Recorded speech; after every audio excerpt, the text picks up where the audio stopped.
Welcome to Sightings. I'm Tim White. Virtually unknown by all but the most dedicated ufologists, a confirmed sighting in Mansfield, Ohio may be the most significant UFO encounter to date. Why isn't Mansfield, Ohio in the pantheon of UFO hotspots? Because the key witnesses wouldn't, or were instructed not to, talk publicly. Until now. It was October 1973. A Cleveland, Ohio police detective asked his partner to meet him in an interrogation room. The cop wanted to make a report about the strangest thing that had ever happened to him, and he wanted it on tape. Today is October the 19th, 1973, and the time is approximately 2 p.m. I have with me in my office at the present time Detective John Healy. Healy's going to describe in his own way of an incident that had occurred last night. Okay, we left Port Columbus Airport at about 10:30 last night. And about 11 o'clock, which is halfway... The tape you are listening to is an important historical document. It is a permanent record of a UFO encounter that occurred on the night of October 18th, 1973, as witnessed by Detective John Healy.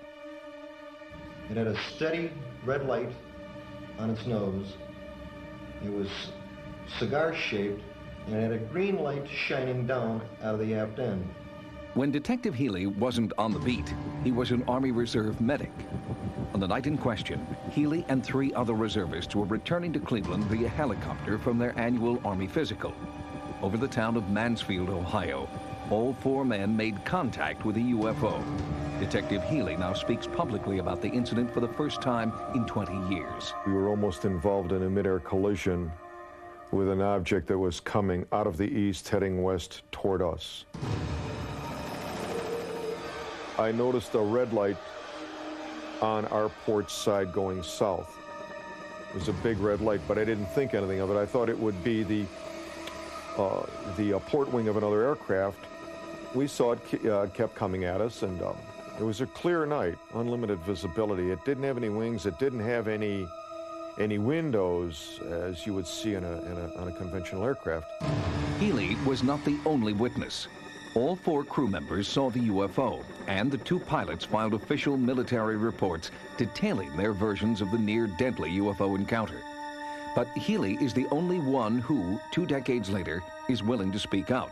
He described for Sightings what all 4 crew members attested to when they signed this affidavit. This was an object that moved at a very fast rate of speed. It saw us probably before we saw it.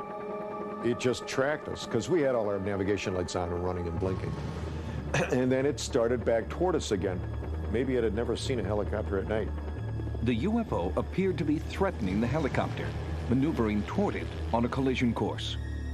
The pilot was flying in the right seat. He had to take the controls, and he put the helicopter into a dive. After narrowly avoiding a mid-air crash, the pilot took evasive action, diving at a rate of 2,000 feet per minute. At 1,700 feet, the helicopter was suddenly paralyzed, even though the controls were still in a dive configuration. The UFO cast an ominous greenish light over the helicopter. This was just a humongous green light just shining down on us in a very definite cone shape. You could look at the light and you could actually see the beam of the light. The pilot tried to dive, but instead started to rise. It seemed that the UFO was pulling the helicopter toward it, overriding the aircraft's controls. In regards to our aircraft climbing, while it was in a dive configuration, I didn't feel us being pulled up as in an elevator or a roller coaster. You don't feel the G-force of a dive or a climb. I didn't feel that. It scanned us for that instant that it hesitated over us. It scanned us. Then it took off. After the object went off to the west, the helicopter pilot noted that although he had been in a descent and his controls were in the configuration for a descent, the helicopter had actually risen to 3,800 feet. Jenny Zeidman was part of a research team from CUFOS, the Center for UFO Studies, that investigated the Mansfield encounter for more than 3 years. The interviews, military reports, and diagrams compiled by CUFOS make Mansfield one of the most well-documented UFO encounters ever. My analysis of this case showed that the object was under continual observation for 5 minutes, perhaps even more. Despite the impeccable credentials of the 4 military men, the Center for UFO Studies searched for ground eyewitnesses that could corroborate the sighting, and they found them. The DeLong family was driving on the outskirts of Mansfield when they saw a helicopter hovering in the wake of a UFO. The kids kept hollering, they wanted to stop, they wanted to stop. She finally stopped the car and I jumped out.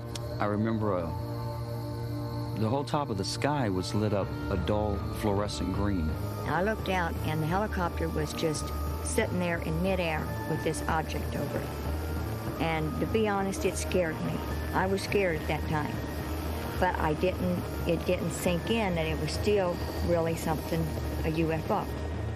The DeLongs were interviewed 3 years after the fact by Warren Nicholson, director of the Civil Commission on Aerial Phenomena. He grilled the family about what they had seen. I was a little bit doubtful at first that maybe they had just read the story in the newspaper, but they knew things that hadn't been in the article. From the multiple interviews we had with them, you could tell that they were scared. This brought together 2 groups of witnesses. It established the exact location of the event. We were able to compute the flight path of the helicopter. Legendary UFO researcher Dr. J. Allen Hynek compiled sketches of the event drawn by the flight crew and conducted in-depth interviews about every aspect of the encounter. At the same time, the military was conducting their own investigation. They ruled the incident a near miss with an unidentified craft. Their findings were inconclusive in large part because the radio transmissions between the helicopter and the tower had mysteriously disappeared. Was the tape erased to cover up the encounter? Or could the UFO have intentionally obliterated the transmission? Coincidentally, many other onboard instruments continued to malfunction weeks, even years after the incident. The aircraft number was 15444. That was the aircraft we were in that night. She was never any good after that. She was the hangar queen after that. They could, the radios would never work right, navigation instruments, nothing. The skeptics immediately came up with the idea that this was a meteor. Well, there's no way this could have been a meteor. It lasted for 5 minutes. No meteor takes 5 minutes to cross the sky from horizon to horizon. As far as I'm concerned, the case will not be concluded until we have identified this object. But after 21 years, the trail is growing cold. The Mansfield UFO will never be investigated by our military the way Detective Healy once took for granted that it would be. It's quite something. Anything further comes along, I'd just be interested in knowing. Oh, no problem. We've got a reserve meeting the 3rd of November, and if nothing else, I'll find out how far the report's gone from there. Thanks ever so much.